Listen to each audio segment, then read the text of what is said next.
거시적으로 보는 관점이 필요하다라고 부탁을 드리고 싶고, 지금 또 한 가지 제가 가족이 교육을 받지 않는 부분, 가족이 그 돌봄 역량을 좀 더 적극적으로 강화시켜야 되는 부분에 있어서 적극성을 어떻게 높일 것인가도 말씀드렸고, 또 한 가지 중앙치매센터의 고민은 치매 파트너즈와 치매 서포터즈의 역량 강화입니다. 그들이 교육을 받고 등록을 많이 하셨어요. 등록을 많이 해서 양적인 성장을 했는데 과연 치매 파트너즈와 치매 서포터즈가 충분히 이 근간이 되는 어떤 역할들을 적극적으로 하고 있는가가 이제 앞으로의 또 고민입니다. 그래서 이 역할과 가족의 역할, 이 두 가지 역할은 서로 상호 공존적인 역할이라고 생각되고 이 부분을 어떻게 해결할 것인가 문제를 던지고 싶습니다. 그런 관점에서 사실 치매 안심센터도 존재하고 있고 국민건강보험공단이라는 것도 존재하고 있습니다. 그리고 우리나라에는 장기요양 요원 지원센터라는 것이 있습니다. 그래서 요양보호사라든지 장기요양에서 근무하는 간호사라든지 사회복지사들의 어려움이라든지 노무적인 힘듦을 해결해주는 그런 센터가 있습니다. 그렇다면 반대급부적으로 가족 돌봄 지원센터는 존재하고 있는가? 혹시 이렇게 선뜻 말씀하실 수 없다면 존재하지 않는 거죠. 그러니까 독립적 기관으로서 얘기하는 겁니다. 치매 안심센터 안에서 가족을 지원하는 것이 있지 않느냐. 뭐 국민건강보험공단에서 사무실에서 가족을 위한 돌봄 프로그램이 있지 않느냐라고 얘기를 하시지만 결국은 가족이 도움이 필요할 때 과연 나는 어디로 가야 될지에 대한 선뜻 답이 나오지 않는다면 그 부분에 대한 욕구는 충족되지 않고 있다라는 거죠. 그래서 이제 그런 가족 돌봄 지원센터라고 하는 어떤 물리적, 사회적 공간이 있는지 그리고 가족들이 실생활에서 돌봄을 위해서 노력하고 어떤 문제에 부딪혔을 때 그 문제를 어디서 가져와서 해결할 거냐라는 거죠. 누구에게 가져오고 어디로 가져와서 그 문제를 해결한 다음에 다시 실생활의 돌봄의 일상으로 돌아가서 누군가를 돌보는 일을 할 수 있는 이 선순환적인 구조가 마련될 수 있을 것인가. 그렇다면 리빙랩에서는 이 역할을 좀 해주셨으면 좋겠습니다. 가족이 부딪히는 이 문제, 어떤 문제건 간에 리빙랩으로 쉽게 가져오고 이 리빙랩에서 이 문제를 함께 솔루션을 찾고 가족에게 다시 돌려주는 거죠. 그러면 그 가족들이 그런 문제들을 해결해 나가는 이제 힘이 될 수 있는 공간 뭐 필요하다라고 말씀드리고 제가 지금 시간 어느 정도 죄송합니다. 지금 시계가 없어요. 그래서 네, 감사합니다. 그래서 이제 그런 어떤 과제들을 던지고 지금까지 그렇다면 어떤 모습으로 치매 환자 가족들을 위한 프로그램들이 마련되어 있는지까지 제가 말씀드리고 오늘 강의를 마치고자 합니다. 2009년도부터 만들어진 가장 우리나라에서 처음 만들어졌던 프로그램이라고 말씀드릴 수 있을 것 같습니다. 제가 서울시 광역치매센터라는 것이 우리나라에서 굉장히 모델로서 처음 만들어진 치매지원센터의 모습인데요. 그때 만들어졌던 프로그램이 희망다이어리라는 프로그램입니다. 그래서 이 프로그램은 지금도 존속을 하고 있습니다. 그래서 역사적으로 봤을 때 2009년에 시작해서 계속 발전해 와서 집단 프로그램의 모습으로 가족들이 치매지원센터라는 곳에 함께 모여서 10명에서 5명에서 10명의 가족들이 함께 모여서 집단으로 모여서 교육을 받던 그런 형태의 프로그램이었고요. 그 다음에 저희들이 만들고자 했던 것은 가정방문 프로그램입니다. 가족에게 찾아가서 왜냐하면 이렇게 집단으로 프로그램을 만들어 놓아도 오지 못하시는 가족들이 많으신 거예요. 예를 들면 직장에 있거나 아니면 내가 계속 24시간 치매 대상자를 돌봐야 돼서 갈 수 없다라고 생각하시는 그런 취약한 가족들은 방문을 해야 되겠다라고 해서 방문하는 프로그램을 만들었었고 그 다음에 또 한 가지 조금 더 이제 젊은 세대들, 영 제너레이션들을 위해서 웹 기반 프로그램을 만들었고 그 다음에 조금 더 앞서 말씀드린 집단 프로그램인 희망 다이어리의 발전된 프로그램으로 대면과 비대면 요걸 만들기 시작한 이유는 코로나 때문입니다. 코로나 때문에 가족들이 치매 대상자도 격리됐었지만 가족도 격리되는 거죠. 같이. 그래서 같은 어려움을 겪으셨기 때문에 언제라도 대면과 비대면이 다 해결되는 프로그램을 만들어야 되겠다라고 해서 이 상태의 프로그램까지 만든 게 2021년도까지의 모습입니다. 그래서 이렇게 프로그램의 유형을 한번 보시면 집단 프로그램도 있고 가정 방문 프로그램도 있고 웹 기반 프로그램도 있는 거죠. 그렇다면 집단 프로그램은 저희가 기대하건대 또 경험하건대 적극적으로 참여하시는 가족들이세요. 근데 적극적으로 참여하시는 가족들이 집단에 오시면 효과는 굉장히 좋습니다. 왜냐하면 함께 모이니까요. 모이기도 굉장히 효과적인데 문제가 뭘까요? 오시는 분만 온다. 오시는 분만 오시고 같은 프로그램을 한 3번 내지 5번 하시는 분도 있어요. 그 말은 그분들은 여러 번 하시지만 받지 않고 있는 가족들이 또 존재하고 있다라는 얘기죠. 그래서 저희가 말씀드린 가정 방문 프로그램은 조금 더 심한 우울을 겪고 있고 나는 안 나갈래, 나는 그냥 집에 있을래라고 하는 분들을 찾아가는 이 프로그램 만들었는데, 이 프로그램의 어려움은 찾아갔을 때 이제 문을 열어주냐라는 것, 그리고 이분들이 계속 고립된 상태로 1대1의 관계만 계속 유지하는 거죠. 찾아가서 상담을 해드리고 교육을 해주는 사람과의 관계는 만들어지지만 그분들에게 필요한 또 하나의 관계는 뭘까요? 다른 치매 환자 가족들을 만나셔야 되거든요. 그래서 그들을 끌어내서 사회로 데리고 올 수 있느냐라는 돌봄 사회죠. 돌봄의 생태계 속으로 끌어내는 이제 그런 방법은 무엇일까라는 고민을 계속 하고 있습니다. 그리고 이제 젊은 층이나 노출을 원하지 않는, 나는 가족 지원 프로그램에 안 나가고 싶어. 왜냐하면 나의 개인적인 문제고 별로 이제 이 얘기를 가지고 누군가 얘기하는 게 나에게는 도움이 되지 않아라고 하는 가족도 존재하고 있다는 겁니다. 그래서 그런 가족들을 끌어들이고 조금이라도 교육에 노출시키려고 만든 게 이제 웹 기반 프로그램입니다. 그렇지만 이 부분에서 여전히 부족한 게 모바일 형태, 본인의 휴대폰이나 셀폰을 가지고 조금 더 자유롭게 요즘 세대가 좋아하는 그런 숏폼이라든지 뭐 그렇게 접근 가능한 방식은 아직은 제한점을 가지고 있습니다. 그래서 그런 형태까지 이제 조금 더 발전되어 왔다라는 것들을 말씀드리고요. 그래서 지금은 또 어떻게 저희가 생각하고 있냐면 혼합으로 만들자, 다 섞자. 그냥 집단도 오시고 개인 방문도 받으시고 모바일도 하시고 뭐 웹도 하시고 원하는 거 자유롭게 다 노출. 이제 이런 형태의 이제 프로그램도 만들려고 하고 있고요. 처음 이 프로그램은 4개구에서 시작해서 지금은 25개구 치매 서울시 내에서는 다 이제 확산이 되어 있는 상태고요. 프로그램의 내용은 이렇게 참고하듯이 기본적으로 가족들이 꼭 받으셔야 되는 내용으로 구성되어 있습니다. 그래서 치매에 대한 이해, 부양 부담에 대한 이해, 자신의 건강, 치매 노인을 돌보면서 즐겁게 사는 법, 안전한 방법, 응급 상황, 치매 예방하기, 도움 찾기.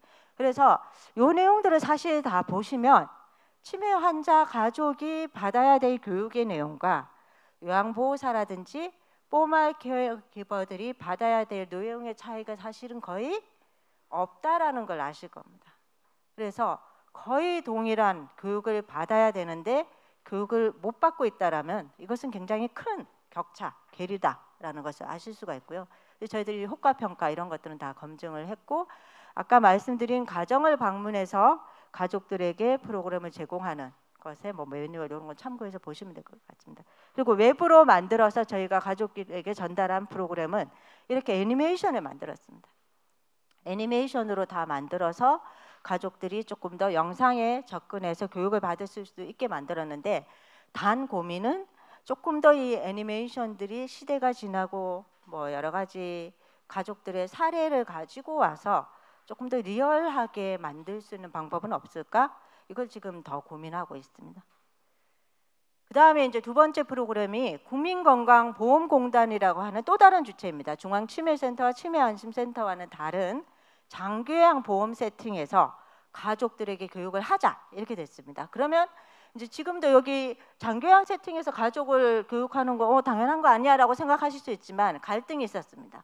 뭐냐하면 국민건강보험공단은 공단인데 왜 가족을 교육하고 상담해야 되냐라고 하는 역할의 갈등이 있었습니다. 초창기부터 있었는데 저희가 그것을 나중에 법제화하고 해야 된다라고 한 가장 중요한 논리는 가족은 중요한 사례 관리자다.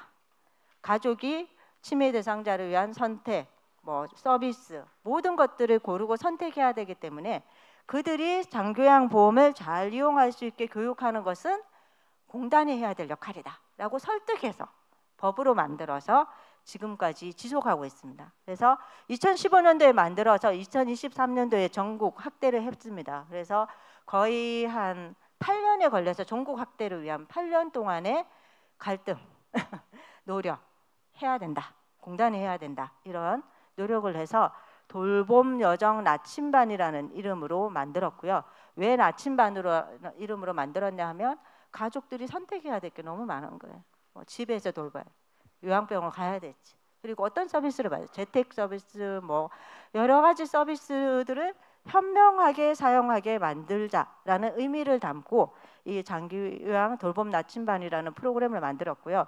이것도 조금 사연이 있는 게 처음에는 집단 활동도 하고요. 공단의 그 사무소에 와서 집단으로 여러 가족들이 함께 모이는 프로그램도 만들고 개별로 가족 방문도 하고 또 전화 상담도 하고 다양한 걸 만들었어요. 근데 최종적으로 남은 건 개별만 남았습니다. 1대1로 가족을 방문해서 상담을 제공하는 건 남았는데 집단이 사라졌어요. 왜 그럴까요? 집단 프로그램 하는 건 너무 어려워요 라고 한 거예요.